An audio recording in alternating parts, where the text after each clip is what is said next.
This is your 365 Dow disaster. Mute, black night, sudden fire, destruction. Disaster strikes at its own time. It is so overwhelming that we can do nothing other than accept it. It alters the course of our days, our work, our very thinking. Although it is tempting to resent disaster, there is not much use in doing so. We cannot say that disaster had malice towards us, though it might have been deadly, and it's hard to say it has wrecked our plans. In one stroke, it changes the very basis of the day.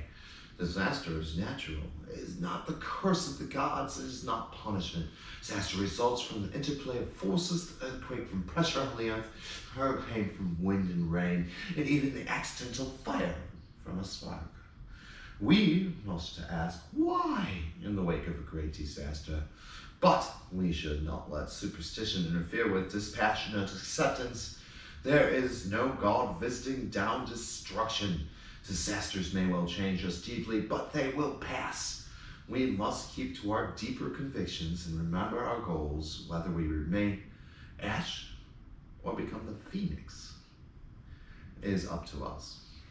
So, yes, I was just saying something about this and how God is a wonderful, wonderful thing. And, it doesn't, like, you can't just say that he's like, that trailer park, although trailer parks are targeted very often, so, who knows. But that trailer park has so much math and DGs and sin. Let me strike its thumb. But, it happens.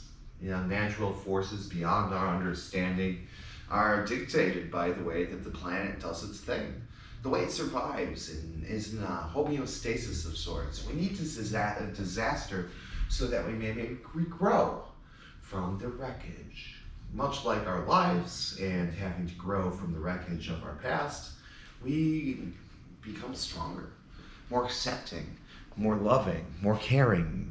With disaster comes people trying to help other people. And we see that. And it doesn't, without it, we wouldn't really be given the opportunity to do so now, would we? Not so often anyway.